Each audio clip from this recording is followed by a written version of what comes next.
క్రిస్మస్కి చాలా ఇంపార్టెంట్.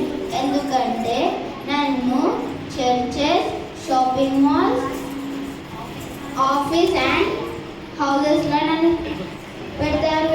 నేను చాలా మంచిగా డెకరేట్ అయ్యి ఉంటాను.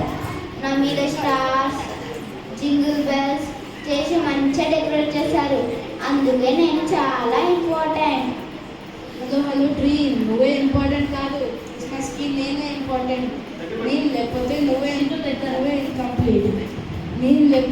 ఇన్కంప్లీట్. ట్రీ పైన ఏముంటుందో తెలుసా? ఎస్, స్టారే ఉంటుంది. నేను అందరి ఇంటి బయట ఉంటాను. నేను చాలా మెరుస్తాను.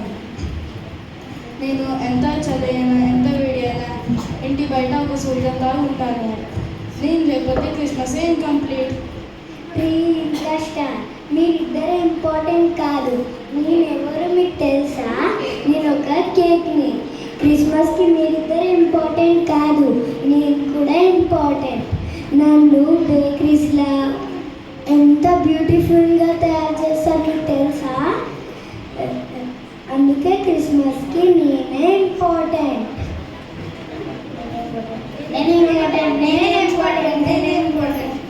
మనం ఎందుకు గొడవపడకండి, మనం అందరం ఇంపార్టెంటే. సరే, క్రిస్మస్ ట్రీ స్టార్ కేక్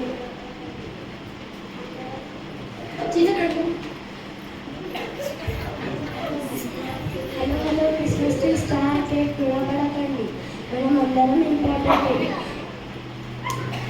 మనం గొడవపడవచ్చు ఎందుకంటే మనతోని దేవుడు ఉంటేనే క్రిస్మస్. మనం దేవుడిని హృదయపూర్వకంగా ఆరాధిస్తేనే క్రిస్మస్ సెలబ్రేట్ అవుతుంది. ఇక్కడ చెప్పాలనుకున్నది మీ అందరికి అర్థమైంది కదా?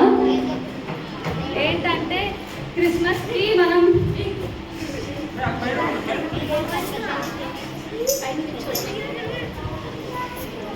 మనమందరం ఏమనుకుంటాము? క్రిస్మస్కి మన ఇంట్లో ఒక స్టార్ ఉంటేనే క్రిస్మస్, మన ఇంట్లో క్రిస్మస్ ట్రీ ఉంటేనే క్రిస్మస్, మనం కేక్ ఇస్తేనే క్రిస్మస్ అనుకుంటాం.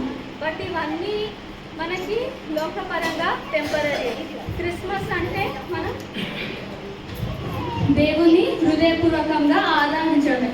వీళ్ళందరూ ఏమంటున్నారు? ఫస్ట్ స్టార్ ఇంపార్టెంట్ అంట, క్రిస్మస్కి ట్రీ ఇంపార్టెంట్ అంట. కానీ మోరల్ ఏంటంటే క్రిస్మస్కి వేరే ఇంపార్టెంట్ కాదు, మనం దేవుని స్తుతించడమే ఇంపార్టెంట్. మన హృదయంలో ఆయన జన్మించాలి, అదే నిజమైన క్రిస్మస్. ఆయన